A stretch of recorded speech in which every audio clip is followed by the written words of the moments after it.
सोनिया गांधी मुलायम सिंह को बनाना चाहती थी प्रधानमंत्री, फिर लालू यादव ने क्यों कर दी थी दगाबाजी। मुलायम सिंह के रक्षा मंत्री बनते ही हिल गई थी दुनिया। बॉर्डर छोड़कर 4 किलोमीटर भाग खड़ा हुआ था चीन। हिंदुस्तान के जवानों के लिए मुलायम ने कानून बदल दिया था। कहानी जानकर आपको भी गर्व होगा। मुलायम सिंह यादव देश के पहले रक्षा मंत्री थे जो सियाचिन के ग्लेशियर पर गए थे और चीन को ऐसा सबक सिखाया था कि आज भी चीन के अंदर मुलायम सिंह यादव की कहानियां सुनाई जाती हैं। पाकिस्तान तो इतना ज्यादा खौफ में आ गया था कि जब तक मुलायम सिंह देश के रक्षा मंत्री रहे, आतंकी घटनाएं तो छोड़िए, एक भी बार सीज फायर भी नहीं हुआ। मुलायम सिंह देश के सिर्फ 2 साल के लिए रक्षा मंत्री बने, लेकिन भारत के जवानों के लिए ऐसा फैसला लिया जिसे हिंदुस्तान कभी नहीं भूल पाएगा। और जानकर आपको भी मुलायम सिंह यादव पर गर्व होगा। रक्षा मंत्री बनने से पहले मुलायम सिंह के सामने प्रधानमंत्री की कुर्सी भी थी, लेकिन आखिरी वक्त में लालू यादव ने कुछ ऐसा कर दिया था कि मुलायम प्रधानमंत्री नहीं बन पाए थे। ये पूरी कहानी क्या है, आपको इस 2 मिनट की रिपोर्ट में सब कुछ बताने वाले हैं। 1996 लोकसभा चुनाव में समाजवादी पार्टी को 27 सीटें मिली थी। तब अटल बिहारी वाजपेयी की सरकार बनी थी, लेकिन 13 दिन में ही वाजपेयी की सरकार गिर गई। कहते हैं सोनिया गांधी की टेबल पर एक नाम मुलायम सिंह यादव का भी पहुंचा था प्रधानमंत्री बनाने के लिए।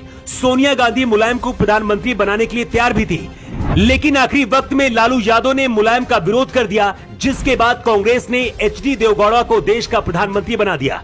तब मुलायम सिंह बहुत दुखी हुए थे, लेकिन जब रक्षा मंत्री बने तो देश के लिए जो फैसला किया उसके बाद पूरी दुनिया जानकर हिल गई। मुलायम सिंह यादव के रक्षा मंत्री बनने से पहले देश के लिए अलग नियम था। जब भी सेना का कोई जवान शहीद होता था तो उसका पार्थिव शरीर उसके घर नहीं पहुंचाया जाता था। शरीर का अंतिम संस्कार सेना के जवान ही कर देते थे और आखिरी में जवान के घर सिर्फ उसकी एक टोपी भेज दी जाती थी। मुलायम सिंह ने रक्षा मंत्री बनने के बाद सबसे पहले इसी कानून को बदल दिया। नया कानून बनाया गया कि जब भी कोई जवान शहीद होगा उसका पार्थिव शरीर पूरे सम्मान के साथ उसके घर लाया जाएगा।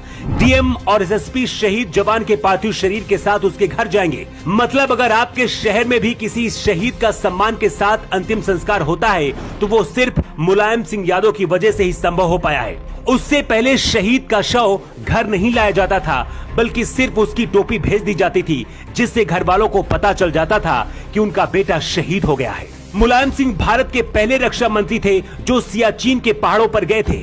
मुलायम पाकिस्तान से ज्यादा चीन पर आक्रामक हुआ करते थे। कहते मुलायम के रक्षा मंत्री रहते हुए 1996 से 98 के बीच भारत की सेना ने चीन की सेना को 4 किलोमीटर तक खदेड़ दिया था। इसके बाद ही मुलायम सिंह पूरी दुनिया की नजर में आ गए थे और बाकी के देश कहने लगे थे कि भारत में कोई यादव रक्षा मंत्री आया है। कुछ सरकारी आंकड़ों के मुताबिक जब तक मुलायम सिंह रक्षा